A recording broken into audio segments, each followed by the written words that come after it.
A memorable woman. Chapter 9. Early the next morning some soldiers ran into the inn. They were dragging a Highlander triumphantly. I immediately recognized him. It was the prison guardian, Dougal, the very man who had defended Mr. Jarvie. The baillie recognized him too and exclaimed, "Mercy on us! They have taken that poor creature, Dougal." "Captain, I will give you money for his liberty."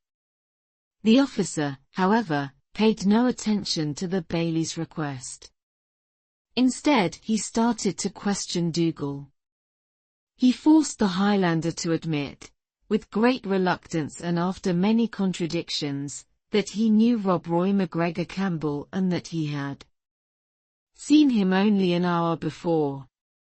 "And now, my friend," said the officer, "you will please tell me how many men your master has with him at present."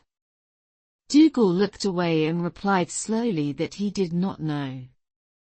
"Look at me, you Highland dog," the officer threatened, showing him a rope. "I'll hang you from the nearest tree if you do not take us to Rob Roy's hiding place." The soldiers got ready to move and we left the inn. I was glad to be outside in the refreshing fragrance of the morning air.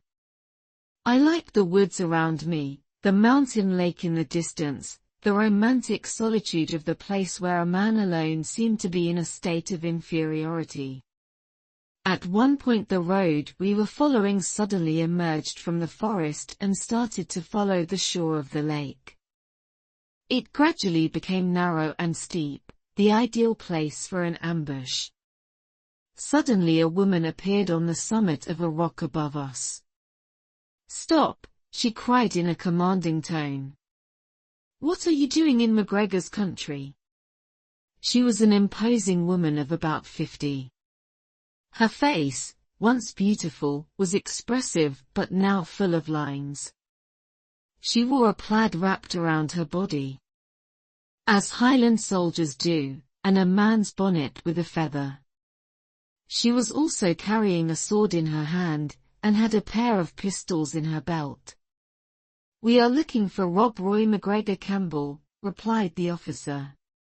"Let us pass. We don't want to fight against a woman, we offer you civil treatment." "Ah," shouted the woman. "I know your civil treatment. You have left me and mine no house and no bed, no cattle and no clothes. And now you come for our lives." "That's Helen Campbell, Rob's wife," whispered the baillie to me. Suddenly the officer gave the order for the soldiers to charge.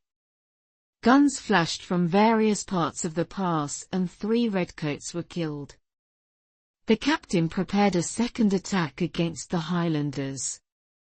And Dougal, no longer under escort, escaped from his captors and began to ascend the mountainside with incredible agility.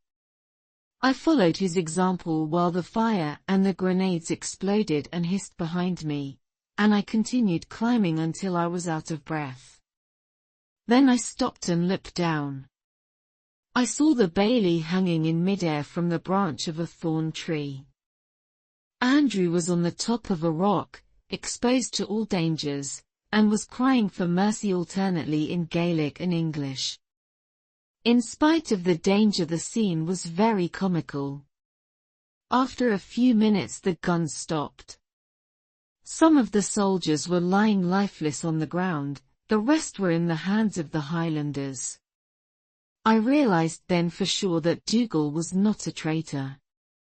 He had given false information to the officer to guide the soldiers into the ambush because he wanted to protect Mr. Campbell, alias Robert MacGregor, alias Rob Roy.